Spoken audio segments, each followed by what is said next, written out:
Bom dia, pessoal. Boa tarde, boa noite. Como é que vocês estão? Retornando aqui os nossos vídeos. Aqui você se encontra no canal Em Busca das Verdades Bíblicas. E com um detalhe, quem vos fala chama-se Samuel Buralho, eu mesmo, a minha pessoa. E quero dizer que você está convidado a se inscrever no nosso canal, caso não seja, e também compartilhar os nossos vídeos. Não adianta você assistir e não dar um like, não se inscrever. Faça isso, né? E ajudará aí a nossa propagação do Evangelho, beleza? Então, nós estamos estudando o livro de Apocalipse de uma forma bem simples e fácil de se entender, tá bom? Sem arrodeio, sem mimimi, sem querer lançar para o passado nem para o futuro, mas acompanhando a história. A história. Muito bem. Nós estamos hoje no capítulo 15 do livro de Apocalipse. E veja só o que é que tem aqui a Bíblia para nos dizer. Bom, o versículo 1 diz que João viu um sinal no céu, né? Grande e admirável. São 7 anjos tendo 7 flagelos, ou as 7 taças da ira de Deus. E no versículo 2, ele diz que ele também contempla o mar de vidro, né?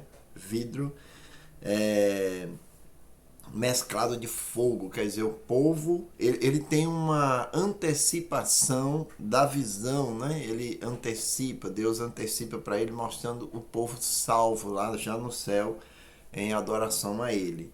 E aí ele apresenta o número, né? Os vencedores da besta e do número do seu nome. Isso é importante se saber. Por exemplo, são vencedores do número do nome da besta. Então, isso, lógico, e então é exatamente isso que o texto quer dizer, que o número da besta ele tem que sair de um nome, né? De um nome, né?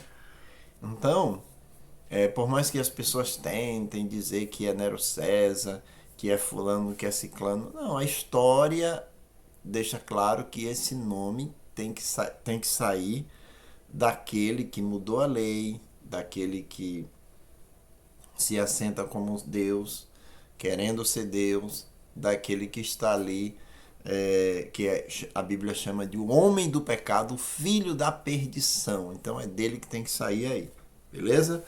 Muito bem. E como eu já falei em um vídeo anterior, existe documentos que diz que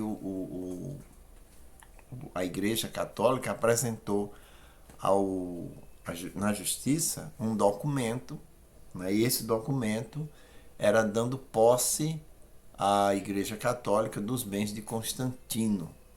Né? E o nome que estava ali era Vicário Filidei, Constantino, passando os seus toda a sua, digamos assim, riqueza, né, para Vicário Filidei. E a história, o documento reza que a igreja teria o direito legal de receber. Então a igreja foi e herdou. Depois disseram que foi um documento que a igreja apresentou falsificado, que na verdade Constantino não fez isso. Mas enfim, se houve um documento falsificado ou se ele era verdadeiro, não importa. O importante é que o nome Vicário Filidez aconteceu. E quando você vai fazer essa soma, dá 666.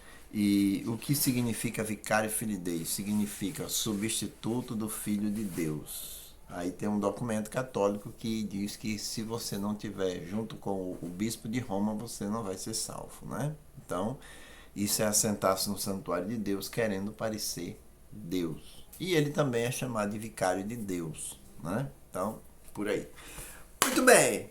Mas dando continuidade, também diz que esse grupo que foi visto por João lá no céu, mesclado no mar de vidro, né? Mesclado com fogo, eles dão glória a Deus, admiram a Deus e diz assim, adoram a Deus e diz que justo e verdadeiro foram os juízos de Deus, né? Justo e verdadeiro foram os juízos de Deus. Então, peraí. Se o texto está dizendo, grandes e admiráveis são as tuas obras, Senhor Deus Todo-Poderoso, justo e verdadeiro são os teus caminhos, ó Rei das nações, quem não temerá e não glorificará o teu nome? Pois tu és santo, pois tu, por isso, todas as nações virão adorar diante de ti, porque os teus atos de justiça se fizeram manifesto. Então Deus se manifestou ali com um ato de justiça, né? E ele salvou o povo que estava ali diante do anticristo, né? E do seu número e do seu nome. E ele conseguiu, e ele salvou esse povo. No versículo 5 em diante, João volta a história no passado e vai mostrar que, depois dessas coisas, quer dizer, depois que ele teve essa visão, ele diz o seguinte: olhei e abriu-se no céu o santuário do tabernáculo e do testemunho. Eu pergunto a você, você sabe o que é o tabernáculo e o testemunho? Olha só, presta atenção. Diz que ele abriu-se o santuário no céu, né? E ele viu o santuário do tabernáculo e do testemunho. Né? Você sabe de que testemunho ele está falando? E de que tabernáculo é esse? Que santuário é esse? Ele está dizendo que foi visto, abriu-se o Santo dos Santos e foi vista a Arca da Aliança, do testemunho, aonde se encontram os 10 mandamentos. Então, você aí, é você mesmo que eu estou falando, viu? Se você ainda não parou um pouco para refletir quanto à questão da lei de Deus, os 10 mandamentos, não é só a lei, não é só os 10 mandamentos, são muito mais do que isso. A Bíblia apresenta várias leis na Torá que a gente tem que observar. Outras não, mas outras sim, né? Então, se nós não seguir isso aí, a gente vai estar passando perigo de vida, né? Porque pode perder a sua salvação. Ah, Samuel, você quer dizer que a salvação é pelas obras da lei? Não, de jeito nenhum. É pela graça, mas a graça sem as obras, ela é morta, né? Deus me salva pela graça para mim ter obras, para mim fazer coisa certa, coisa que Ele pede. Se tu me ama, guarda os meus mandamentos. Então ele diz que abriu o tabernáculo e foi visto o testemunho, a Arca da Aliança. Como isso você vê também no capítulo 11, versículo 19. Abriu-se o santuário de Deus e foi vista a arca do seu concerto. A arca onde estavam os 10 mandamentos. Muito bem. Um detalhe. Se eu tenho que guardar o domingo aqui como um dia santo, como as igrejas estão ensinando, como o catolicismo ensina, embora a igreja católica deixe claro que não existe na Bíblia nenhuma passagem que manda guardar o domingo, e que qualquer igreja que guarda o domingo, ela está obedecendo um mandamento de Roma. Preste bem atenção. Mas como as igrejas evangélicas anunciam que o domingo, sim, é o dia de ir para a igreja e tudo, então tem um problema muito sério, né? Para isso acontecer aqui de fato aqui na Terra, ó, o camarada tem que sair aqui, ir lá no céu, entrar no lugar santo, ir para o Santíssimo, abrir a Arca da Aliança e mudar, tirar o sábado e botar o domingo. Porque lá está sábado, não está domingo.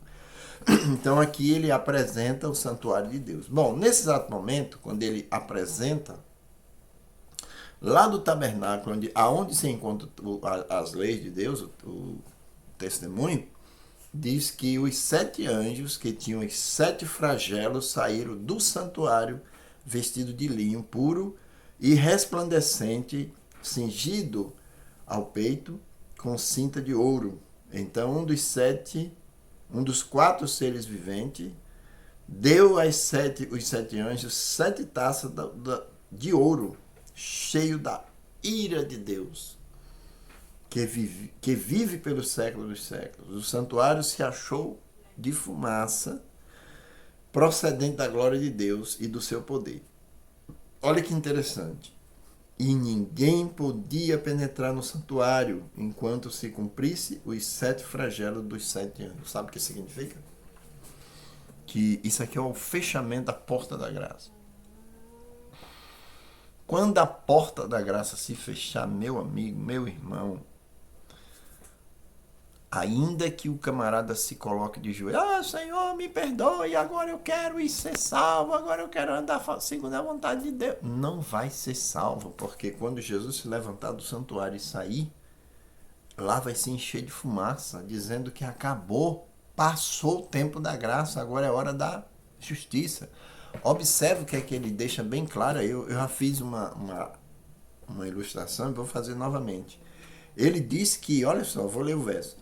Depois dessas coisas, olhei e abriu-se no céu o santuário do tabernáculo do testemunho. Então foi visto a lei de Deus. E nesse exato momento, Jesus sai do santuário. E por que ele sai? Lembra disso aqui? Ó, eu vou mostrar isso aqui.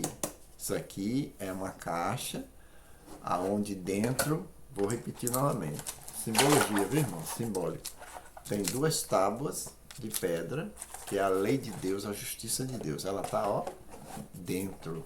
A justiça está dentro. Aqui fora é a graça. Graça. Bom, nesse exato momento aqui, foi vista a arca da aliança e o testemunho.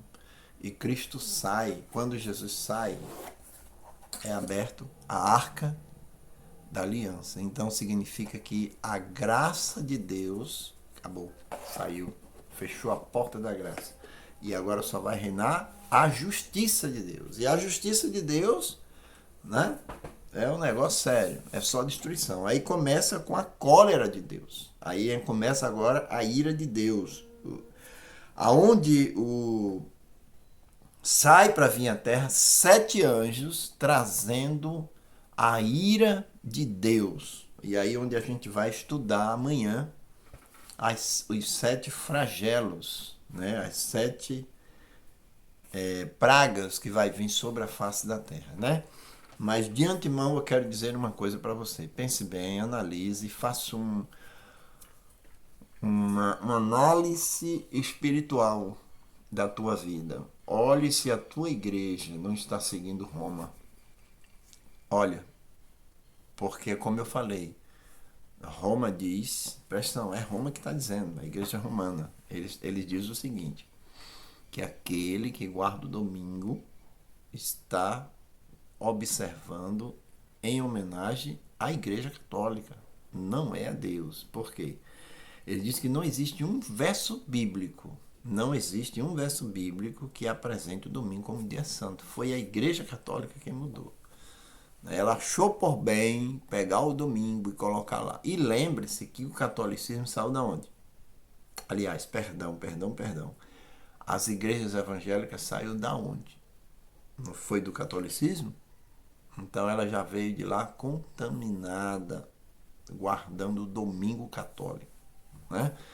E foram 2 leis que saíram do Império Bestial Romano. Primeira, uma lei civil, segundo, uma lei eclesiástica.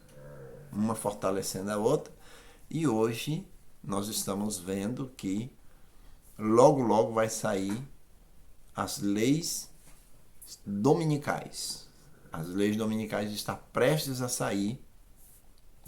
E você vai ver, já tem muitos vídeos aí comentando que a pandemia e outros problemas da ecologia só vai ter sucesso, só vamos controlar isso tudo se a gente estabelecer o domingo como dia santo. É o que eles já estão falando. Portanto, as leis dominicais de Constantino e da Igreja Romana do ano 364 já estão vindo para o nosso planeta, para a situação atual. Beleza? Se prepare, porque só vai haver 2 caminhos. Os que guardam os mandamentos de Deus e os que guardam os mandamentos de Roma. E nós vamos ver amanhã que quem vai receber as 7 pragas são aqueles que têm o sinal da besta. E você viu ontem que o sinal da besta é Roma. E o anticristo, nós já sabemos, é aquele que se coloca no lugar de Deus, né? Que é o papado. Ele diz que ele é Deus, que ele perdoa. O papado tem condição de perdoar pecado. Quem estiver do lado dele vai ser salvo. E que ele é coroado sobre a tríplice coroa, céus, terra e inferno. Então ele manda e desmanda, né? Ele é o cara. Então, queridos, se preparem. Porque ou você toma uma posição firme ao lado daqueles que guardam os mandamentos de Deus e têm a fé em Jesus, ou você está indo, pouco a pouco para o abismo e achando que está servindo a Deus, mas na verdade não está sendo levado a caminho ao homem que parece direito, mas lá no final, lá no final, lá na frente é um caminho de morte, beleza? Deus te abençoe, um beijo no coração, fique firme, porque mais virá pela frente. Amanhã vamos falar sobre as 7 últimas pragas. Deus te abençoe.